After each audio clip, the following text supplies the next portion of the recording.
I was looking at the text and it was interesting because when God speaks to Moses, he says, I am the God of Abraham, the God of Isaac, and the God of Jacob. But this is the first time that God has called himself the God of Abraham, the God of Isaac, and the God of Jacob. And I understand why God would be the God of Abraham, because Abraham was a friend of God. Abraham believed God and it was counted unto him as righteousness. I understand why God would be the God of Abraham, because Abraham looked for a city whose builder and maker was God. I understand why God would be the God of Abraham. I understand why he would be the God of Isaac, because Isaac was the promised child, the miracle child, the holy birth through a dead womb, the consequences of his father's faith. I understand why he would be the God of Isaac, because if it had not been for God, there would be no Isaac at all. Isaac was the result, the culmination of Abraham's faith, the epitome of faith. He was the evidence of things not seen. But what's got me hung up is that he is the God of Jacob. Jacob's name means trickster, con artist. Jacob was the black sheep of the family. Jacob was a mess.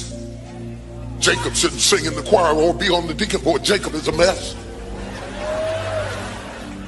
Jacob should not be a pastor or a bishop or an elder. Jacob is a mess. Jacob has a messy past and some questionable situations. And Jacob didn't always tell the truth. And he was a con artist just like his racketeering mammy and her uncle Laban. Jacob was the result of a generational curse on his family.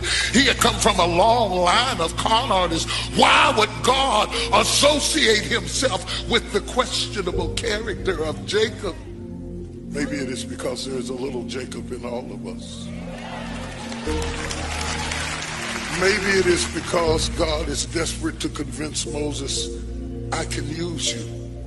Even though you murdered a man in Egypt and you've been living as an outlaw for 40 years, I am not just the God of the nicety nice, goody good, muckety muck people. I am not just the God of the sanctimonious, holy people who were virgins when they got married and lived righteous all of their life and never smoked and never drank and never chewed. I know it's about 10 of you in here that I'm describing, but the rest of you, you ought to be shouting me down right now.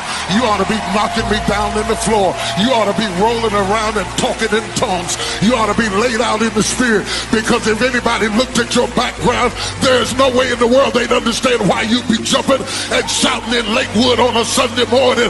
But God is a God of Abraham, Isaac, and let every Jacob shut me down in this place. Let every Jacob praise God, every recipient of God's mercy and his unchanging grace. Don't you sit there with them and they, with your cute self, trying to fit in with people. It doesn't matter what they think. If God's grace fell on you, give him a praise right now.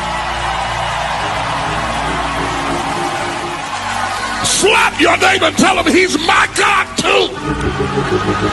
I know you don't want me in this church. I know you don't think I'm good enough to be sitting in here. I know you heard something about me that embarrassed me, but he's my God too. Whether you like me or not, or want me or not, he is my God. I am the God of stammering lips. I am the God of stuttering people. I am the God of people who made mistakes. I am the God of people who've been to jail. I am the God of people who had babies out of wedlock. I am the God of people who've had an abortion. I am the God of people who've been through a divorce. I am the God of people who were not pure when they got married. I am the God of people who've been through bankruptcy. I am the God of people who didn't graduate from college. I am the God who's been around the block.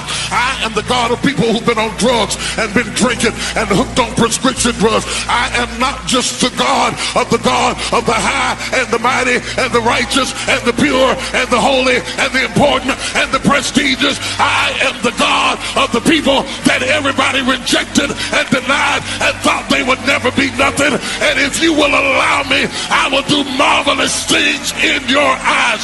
I called you. I equipped you. I sent you. The hand of the Lord is upon you. I don't know. I feel like I'm talking to somebody out there. God is going to use you.